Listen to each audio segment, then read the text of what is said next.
নমস্কাৰ আপোনালোক সকলোকে মোৰ নতুন এটা ভিডিঅ'লৈ পুনৰবাৰ স্বাগতম জনাইছোঁ। পাস্তা খাই কোনে কোনে ভাল পায় বাৰু? লকডাউনৰ সময়ত সন্ধিয়া এনেকুৱা এক প্লেট এগ পাস্তা হ'লে আৰু কি লাগে নহয়নে? বনাবলৈও বহুত সহজ হয়, বেছি বস্তু দৰকাৰী নাই। একমাত্ৰ আমাক লাগিব কণী আৰু ময়দা। পাস্তাখিনি তৈয়াৰ কৰি লোৱাৰ পিছত আপোনালোকে ইচ্ছামতে নিজৰ ধৰণেৰে বনাই খাব পাৰিব। বলক তেতিয়াহ'লে চাই লওঁ মইনো পাস্তাখিনি কেনেকৈ বনালোঁ। প্ৰথমতে এখন থালত ললো একাপ ময়দা। এতিয়া এনেকৈ থালখনৰ মাজত অলপ খালি জেগা উলিয়াই লৈছো।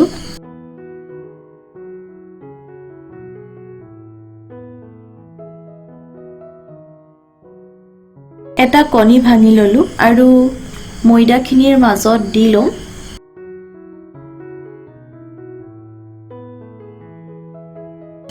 অলপ কণীটো ফেটি লৈছো। এতিয়া চামুচখনেৰে অলপ অলপকৈ ময়দা আৰু কণীখিনি সানি লম। এনেকৈ থালত অলপমান খালি জেগা উলিয়াই ল'লে মিহল কৰিবলৈ সুবিধা হয়। আৰু এটা কথা, মই ইয়াত মিহলাবলৈ চামুচ ব্যৱহাৰ কৰিছোঁ, কিয়নো কণী আৰু ময়দা এনেকৈ সানিলে বহুত আঠা হয় আৰু প্ৰথমতেই হাত লগালে সানিবলৈ বহুত অসুবিধা হয়। ময়দা সনাৰ পিছত আঠা আঠা ভাৱটো অলপ নাইকিয়া হৈছে। এতিয়া মই হাতেৰে ভালকৈ মুঠি লম আৰু যেতিয়ালৈকে আঠা আঠা নাইকিয়া হৈ নাযায় তেতিয়ালৈকে অলপ অলপকৈ ময়দা গুৰি দি ভালকৈ মুঠি লম।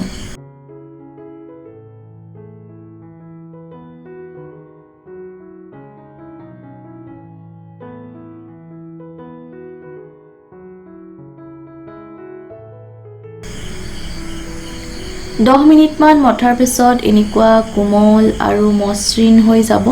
আপোনালোকে তেতিয়াই গম পাব কণী আৰু ময়দাখিনি ভালকৈ মঠা হৈ গৈছে। এতিয়া এইখিনি 30 মিনিটৰ কাৰণে ঢাকি থৈ দিম। 30 মিনিট হৈ গ'ল। এতিয়া আকৌ 2 মিনিটমান মঠি ল'ম। সমান সমান জোখত সৰু সৰুকৈ 3টা বল বনাই লৈছোঁ।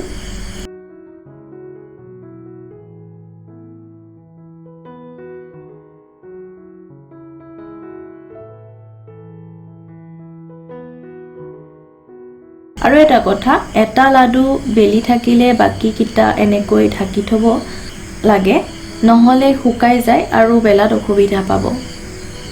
অলপমান ময়দা লগাই ভালকৈ লাডুটো লাহে লাহে বেলি ল'ম।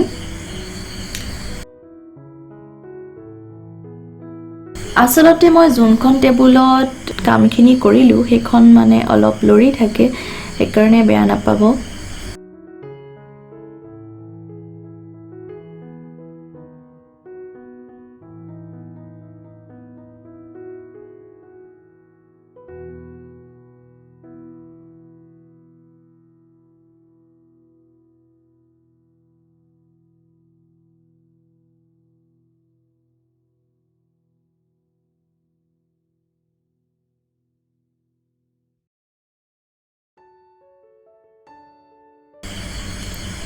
এয়া পাতলকৈ বেলি লৈছোঁ। একেবাৰে পাতল কৰিব নালাগে। এখন চুৰিৰে এনেকৈ দীঘল দীঘলকৈ কাটি লৈছোঁ।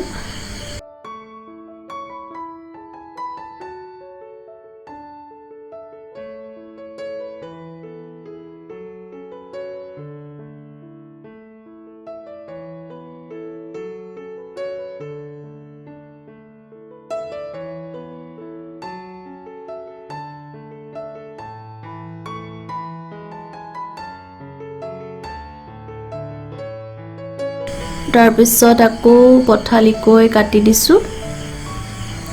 কটাৰ আকাৰটো আপোনালোকে নিজৰ মতে সৰু ডাঙৰ কৰিব পাৰিব।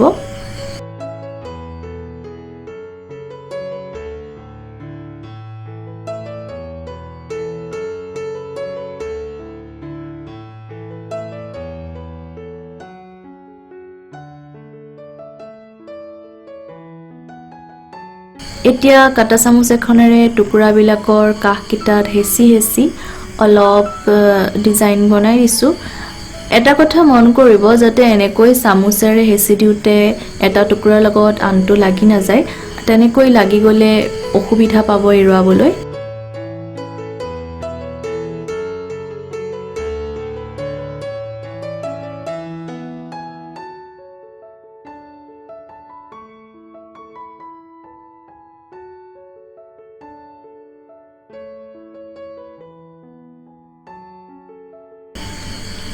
গোটেইখিনি এনেকৈ ডিজাইন কৰি লম আৰু এতিয়া এটা টুকুৰা প্ৰথমতে কাহকিটা এনেকৈ হেঁচি দিছো তাৰ পিছত মাজত এবাৰ এনেকৈ হেঁচি দিছো আকৌ এটা দেখুৱাই দিছো বাৰু এই টুকুৰা হৈ গল ঠিক তেনেকৈ বাকিখিনিও বনাই লম এনেকৈ হাতত উঠাই কৰিলে আকাৰ দিবলৈ ভাল হয়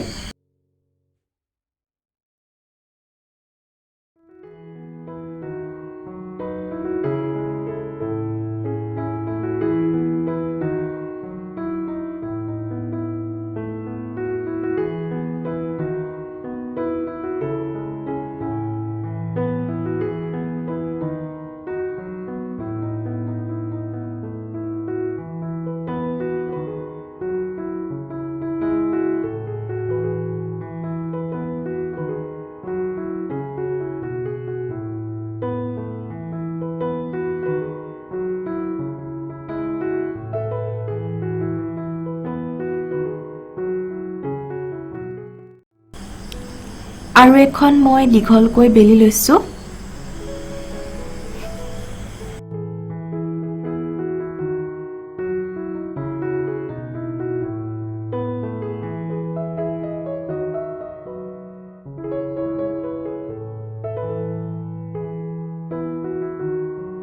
এইখিনি মই সৰু সৰুকৈ কাটি লৈছো আৰু সিম্পলকৈ বনাইছো একো ডিজাইন দিয়া নাই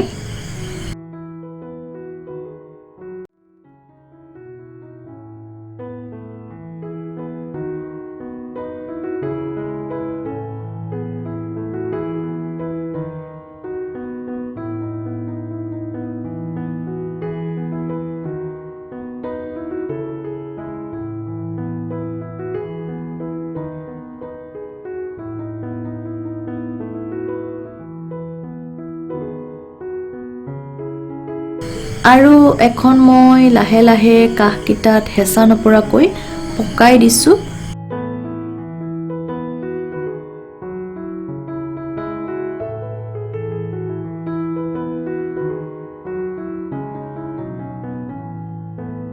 আৰু দুইটা সাইডৰ পৰাই এখন জিগজাগ কেঁচি দি কাটি লম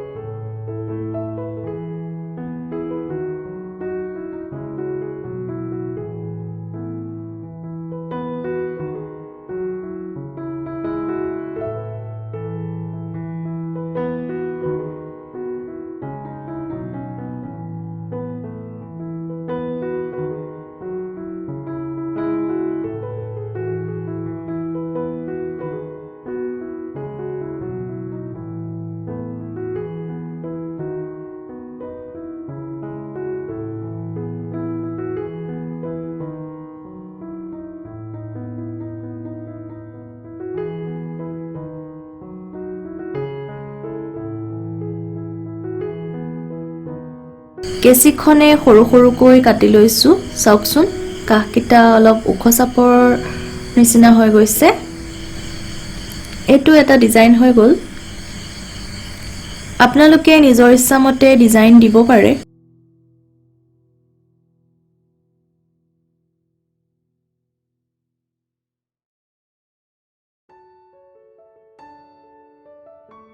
এনেকৈ পাস্তা বনাই অলপ সময় 10-15 মিনিট মান খোলাকৈ থৈ দিম যাতে অলপ শুকায় আৰু এটা কথা এনেকৈ শুকাই যোৱাৰ পিছত আপোনালোকে টেমাত ভৰাই ফ্ৰিজত ৰাখি সপ্তাহ জুৰি খাই থাকিব পাৰিব এটা সসপেনত পানী গৰমাই ললো এতিয়া পাস্তাখিনি দি দিম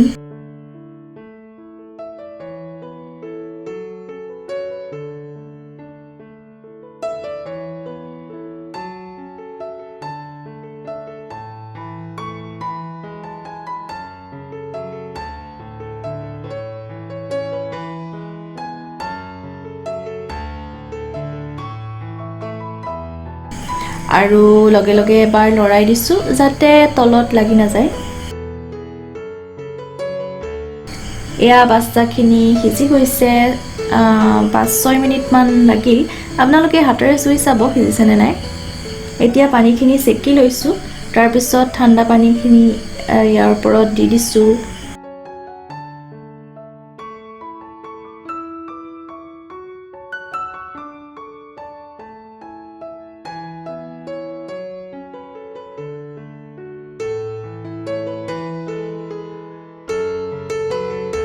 এতিয়া পানীখিনি টুক খাবলৈ থৈ দিম এখন তেৱা ললোঁ তাত দিলোঁ 2 চামুচ তেল মিহি মিহিকৈ কাটি থোৱা পিয়াজ দিছোঁ পিয়াজৰ গোন্ধটো যোৱালৈকে 2 মিনিটমান ভাজিম গেছৰ ফ্লেমটো লো কৰি থৈছোঁ মই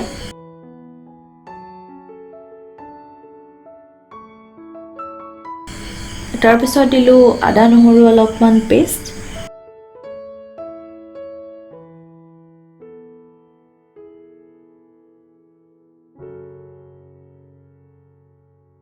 এটা কেঁচা জলকীয়া কুটি দিছোঁ এটা বিলাহী সৰু সৰুকৈ কাটি দিছোঁ তাৰ পিছত দিছোঁ গাজৰ এইখিনি অলপ সময় ভাজি লম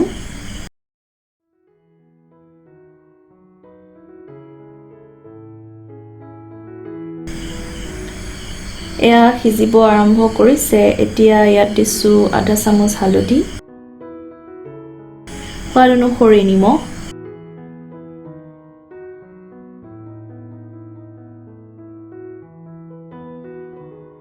অলপমান দিলোঁ জলকীয়া গুড়া অকমান জিৰা গুড়া তাৰ পিছত ইয়াত দিছোঁ টুকি থোৱা পাস্তাখিনি এতিয়া লাহে লাহে ভালকৈ লৰাই গোটেইখিনি মিহলি কৰি লম মই সিম্পলকৈ বনাইছোঁ আপোনালোকে নিজৰ ইচ্ছামতে মন পছন্দৰ পাচলি দিব পাৰে আৰু বিভিন্ন ধৰণেৰে বনাব পাৰে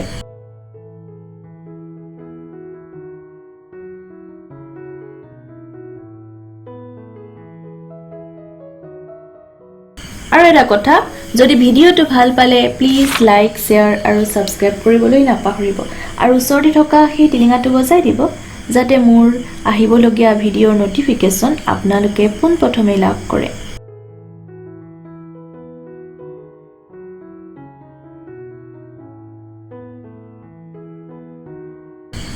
এয়া পাস্তাখিনি হৈ গ'ল পাস্তাখিনি এখন প্লেটত উলিয়াই লৈছোঁ এনেকৈ ঘৰতে আপোনালোকে পাস্তা বনাই খাব পাৰে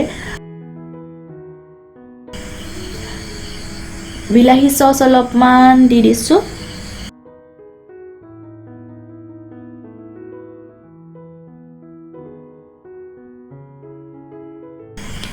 এনেকৈ এবাৰ পাস্তা বনাই খাবচোন আৰু কেনে পালে মোক কমেন্ট কৰি জনাবলৈ নাপাহৰিব কিন্তু খাবলৈও বহুত ভাল হৈছে আজিলৈ আহোঁতেন্তে ভিডিওটো সম্পূৰ্ণকৈ চোৱাৰ বাবে ধন্যবাদ